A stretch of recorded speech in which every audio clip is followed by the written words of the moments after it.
Esse plano que está aí, eu considero, Jô, um plano que pretende reformular por inteira a democracia brasileira. São 521 propostas que estão no Plano Nacional de Desenvolvimento de Direitos Humanos. 521 com 6 eixos orientadores. O grande drama desse plano é que é um modelo muito semelhante ao modelo venezuelano. Há um centro de estudos de pesquisas sociais na Espanha que orientou a conformação das 3 constituições, da Venezuela, do Equador e da Bolívia. O nosso plano segue muito. Por exemplo, em relação à imprensa, censura da imprensa. Quer dizer, vai haver um controle, vai haver uma classificação. Aquelas instituições que não seguirem o que eles chamam do plano de direitos humanos, essas instituições não receberão, por exemplo, financiamento oficial. Na educação. Esse é um pouco que o Bush fez em relação à pesquisa com células-tronco, né? Quer dizer, podia fazer, mas não receberia nenhum auxílio oficial. Mas no caso concreto da imprensa, a imprensa são os pulmões de uma democracia. Claro. Quando você controla a imprensa, eles é que vão determinar. Educação. Todos os professores terão que ser educados dentro do que eles chamam deste plano de direitos humanos.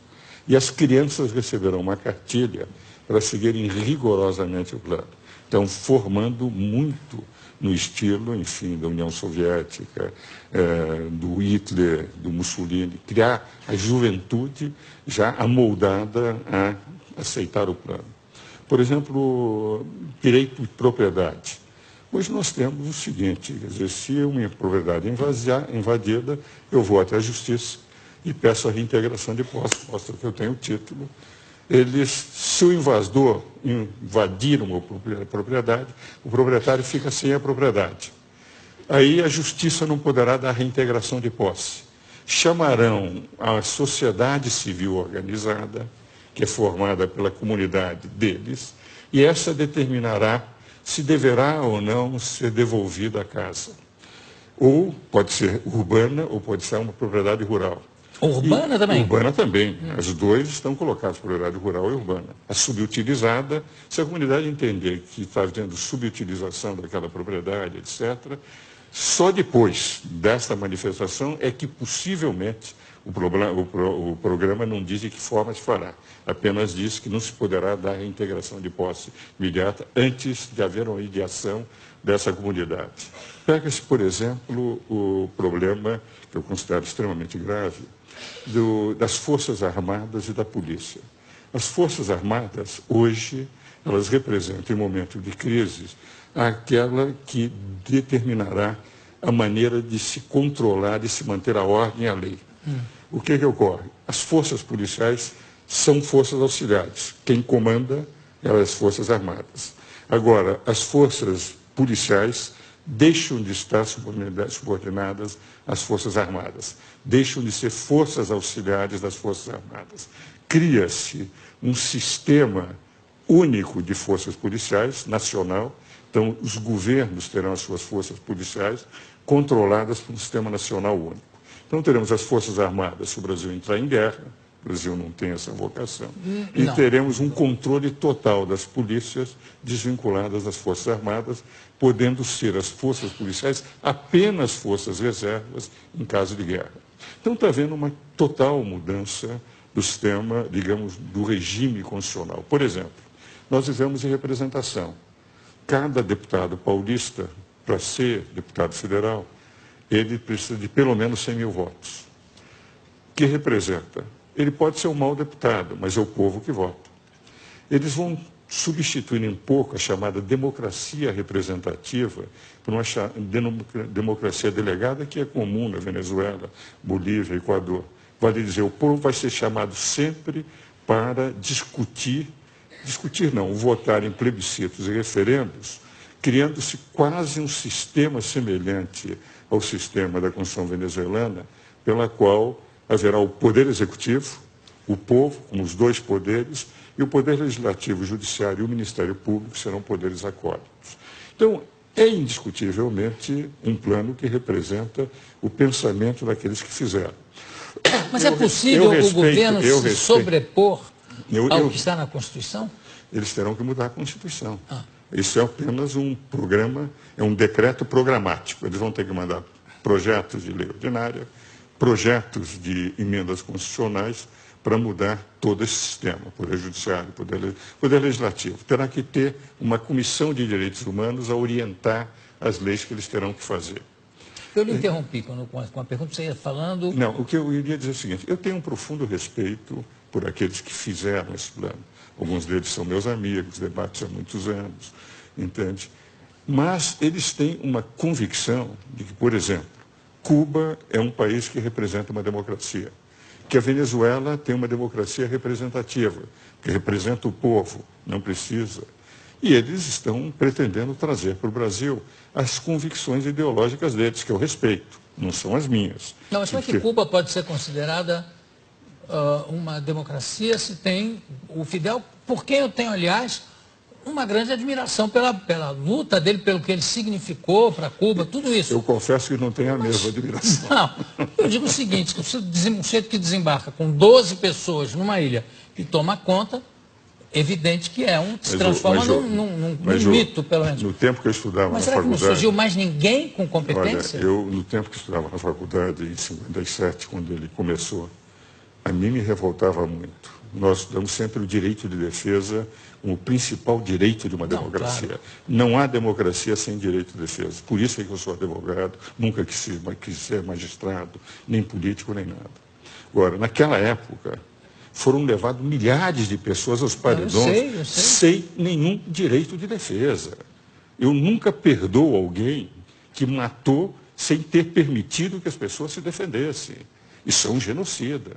Então, podem admirar o Fidel Castro, mas eu, que sempre vivi defendendo o direito de defesa, que estudava na faculdade, lia todo dia nos jornais, primeira página na época, eram os paredões, ao ponto de nós chamarmos Fidel Paredão Castro, eu não posso admitir. Agora, não, eu não estou falando nem do sistema, nem do modus operandi do sistema, eu estou falando a figura dele, o carisma que ele tem, eu entendo. Carisma ele tem, indiscutivelmente, como excepcional. O próprio Che Guevara também. Excepcional. O que eu não estou de acordo. Agora, o que ocorre? Eles dizem que é uma democracia porque não precisam de eleições. As eleições são apenas confirmativas, só tem o partido oficial. Porque diz que o povo está contente com o que eles fazem.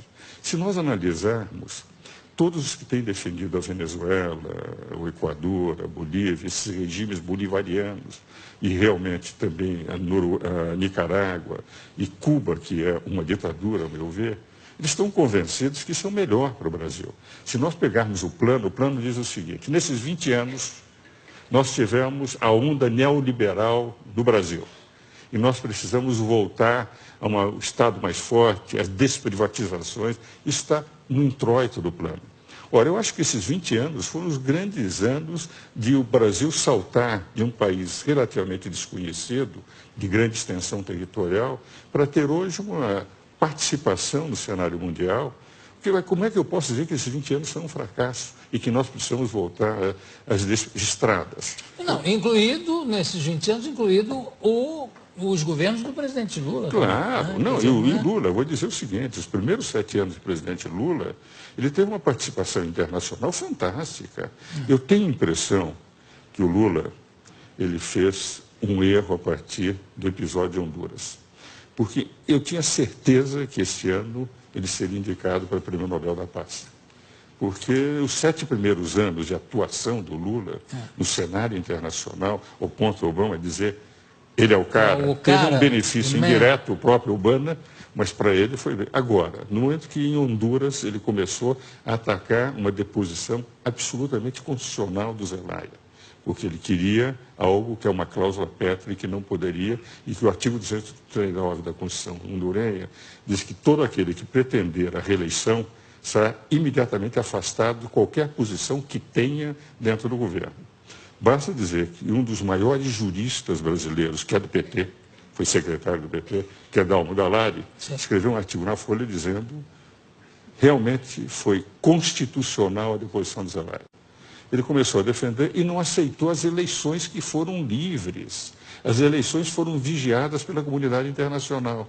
E aceita o governo cubano, aceita todas as estrepulias, as estrionices do Chaves, o que representa, vai em contato com as eleições fraudadas do Irã. Quer dizer, na prática, eu creio que o Lula, que fez um papel excepcional durante os primeiros 7 anos, sendo uma surpresa para o mundo inteiro, está desfigurando um pouco a sua imagem em relação à Venezuela, Cuba, Irã, etc. E o que é pior, entende?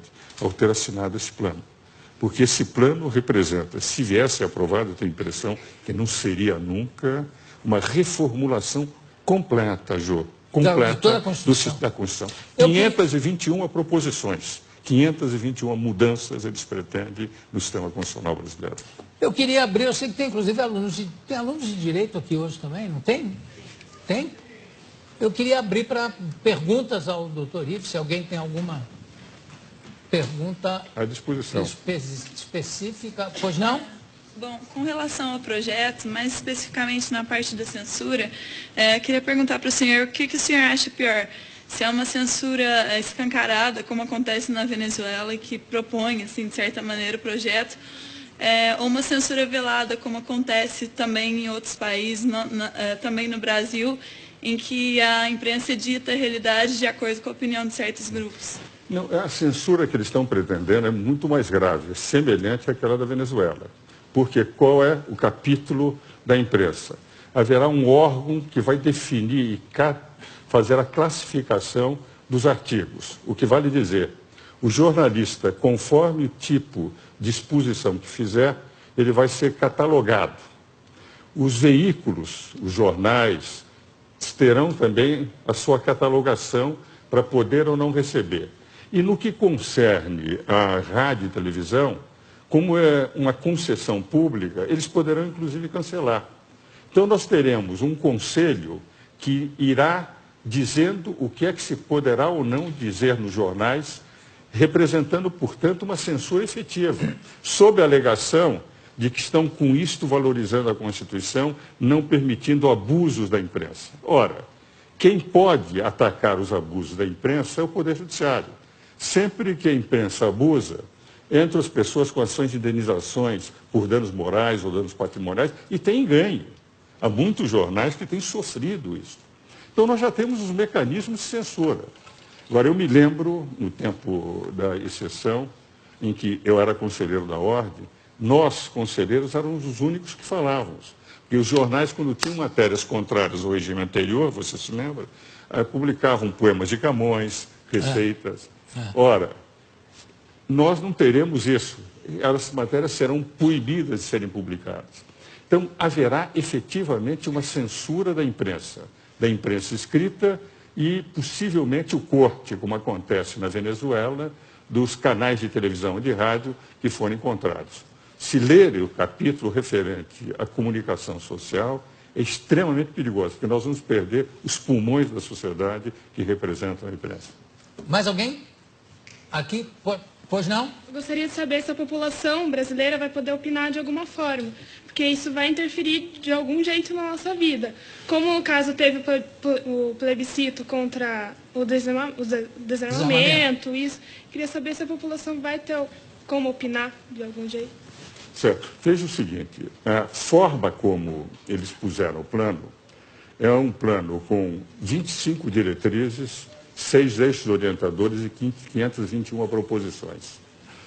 Disseram eles, no introito, que eles discutiram com 14 mil pessoas no Brasil inteiro e diversas instituições.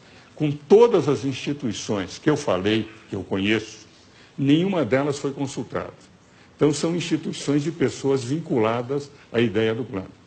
Eu mesmo disse para uma dessas pessoas vinculadas a eles o seguinte: 14 mil não representam 190 milhões de brasileiros. Um deputado em São Paulo, para ser eleito, precisa de 100 mil votos, para ser 1/70 dos deputados que representam São Paulo no Congresso Nacional. 100 mil. Eles consultaram 14 mil, em nome de 14 mil, estão falando por 190 milhões de brasileiros. Agora, esse projeto vai ter que ser enviado ao Congresso Nacional. Os diversos projetos de lei e as diversas emendas constitucionais. Criar uma justiça comunitária, uma justiça restaurativa antes da justiça comum, é evidente que é uma mudança monumental no capítulo do Poder Judiciário na Constituição. A sensação que eu tenho, entende, é que este ano não haverá possibilidade de eles levarem o plano a ser aprovado. Aliás, nenhum deputado iria correr o risco, de repente, estar indo contra a vontade popular. Agora, nós não sabemos, em função daquele candidato que vai ganhar, aliás, são 2 candidatos, não é, que estão com mais possibilidades, se, enfim, o candidato do governo ganhar, se vai ou não aceitar o plano e levar o plano para frente. O que eu tenho a sensação, e que a imprensa tem que fazer, e eu quero distinguir bem uma coisa, o que eu estou atacando são as ideias do plano, embora respeite as pessoas que os fizeram, porque alguns são, inclusive, meus amigos. O que eu quero dizer é que nós, sociedade, temos que conhecer em profundidade o plano. Não pode ser levado ao Congresso e deputados se reúnem, fazem um acordo de liderança e aprovam. Nós todos, o povo brasileiro, e essa é a intenção que eu acho que o meu amigo Jô Soares está fazendo, é levar para o conhecimento a fim de que as pessoas possam discutir, possam debater e se acharem que é melhor que se faça. Eu, pessoalmente, considero que a democracia corre risco se nós sairmos do equilíbrio de poderes que temos hoje. Porque hoje tivemos, em 22 anos de Constituição, um impeachment presidencial, uma superinflação, escândalos como o Mensalão, o escândalo dos anões, agora o escândalo do Distrito Federal. Tivemos alternância do poder e nunca se falou mais em quebra das instituições. Vale dizer, a Constituição funciona bem. Mudar essa Constituição, que tem defeitos, mas que permitir um equilíbrio de poderes, é um risco muito grande para o Brasil. Por isso, todos nós temos que discutir, e principalmente os meus colegas, aqueles que fizeram direito, que a nossa função, fundamentalmente, é discutir o direito que tem que ser aplicado nesse país. Bom, eu tenho parabéns. E parabéns pela pergunta. Eu tenho tempo para mais uma pergunta, que foi um rapaz que falou junto com... Quem foi? Eu. Foi você? É. Então, diga lá. Eu queria perguntar se esse projeto, se ele for implantado, se o governo decidir aceitar, ele vai abrir portas para que outros projetos muito mais abusivos, piores para a população, porque você censurar uma coisa, censurar uma pessoa a ter a sua própria opinião é uma coisa ruim. Se esse projeto, se ele for aceitado, vai abrir portas para outros projetos muito mais abusivos. Se o projeto passar, nós vamos ter um regime semelhante ao de Chaves.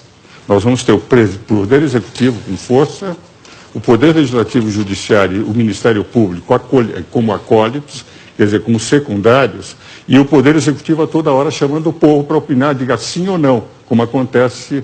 E é evidente, quando se tem um único poder, sem o equilíbrio dos outros 2 poderes, tudo que vier depois será mais abusivo. Então, esse risco que o colega apresenta realmente existe. Tudo bem. Bom, eu quero agradecer a presença aqui do doutor Ives Gandra da Silva Martins.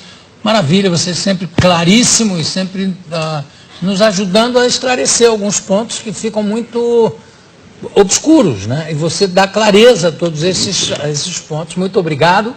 Obrigado à participação da plateia também. Daqui a pouco a gente volta. Obrigado, Ives.